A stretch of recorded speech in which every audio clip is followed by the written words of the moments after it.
On est à l'avant de l'école secondaire Sophie Barra, qui était l'ancien pensionnat des Dames du Sacré-Cœur.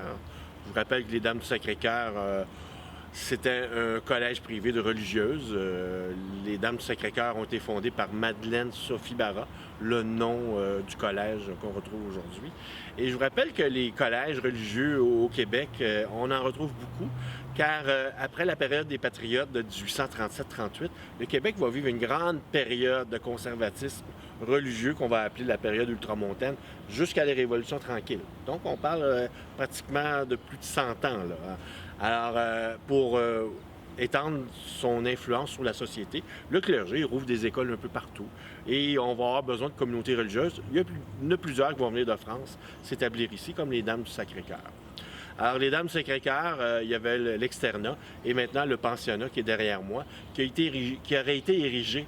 Il y en a eu un qui a été érigé en 1858.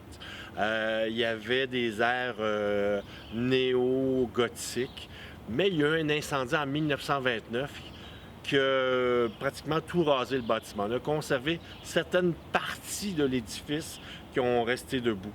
Alors, c'est un collège qui a eu aussi un pendant anglophone, les Sacred Heart, parce que les Dames du Sacré-Cœur vont s'établir, celles de France, vont s'établir en premier aux États-Unis. Et quand on va ouvrir une branche au Canada, c'est celles qui sont aux États-Unis qui vont venir s'établir ici. La première directrice, une sœur qui s'appelait Trincano, qui va diriger l'établissement ici.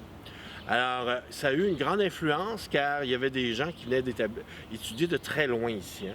Vous aviez par exemple la chanteuse Emma La Jeunesse, qu'on surnommait Albanie. Brahms écrivait pour sa voix, ça n'était pas rien. Et c'était la dame de compagnie de la reine Victoria. Une Québécoise, mais qui était inconnue en son pays. Et aussi, on a eu Thérèse Casgrain, la femme qui a milité pour le droit du vote des femmes, qui a été ici. Et quelque chose de très particulier, la fille du président des États confédérés, lors de la guerre de sécession américaine, Jefferson Davis, envoyait sa fille étudier ici. On doit se rappeler que le français, autrefois, c'était la langue de la diplomatie au niveau international. Une petite anecdote comme ça, il y avait une sœur ici qui s'appelait la sœur Bienvenue. Quand les voyageurs de bois, qu'on appelait les cageux, qui voyageaient le bois de l'Outaouais jusqu'à Québec, quand ils passaient dans les rapides de la rivière des Prairies, qui sont disparus avec l'apparition de la centrale hydroélectrique, autrefois il y avait des rapides, alors quand les gens passaient dans les radeaux, dans les cages, bien, ils lâchaient sortir quelques jurons. Et Dame Bienvenue, ça venait à ses oreilles et ça la choquait un peu. Il est descendu sur le bord de la rivière pour aller donner des rosaires, des chapelets et de réprimander les hommes qui passaient dans les cages.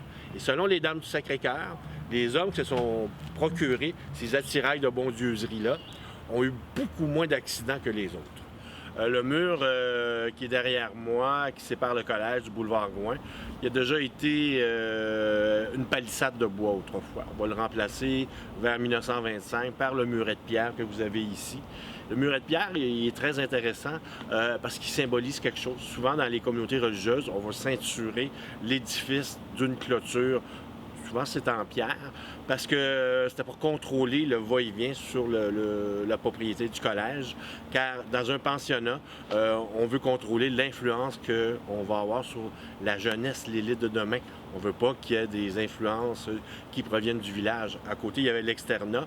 Et habituellement, dans les collèges privés, dans les communautés religieuses, quand il y avait un pensionnat puis un externat ensemble, rarement les jeunes ou jamais il y avait des rapports ensemble.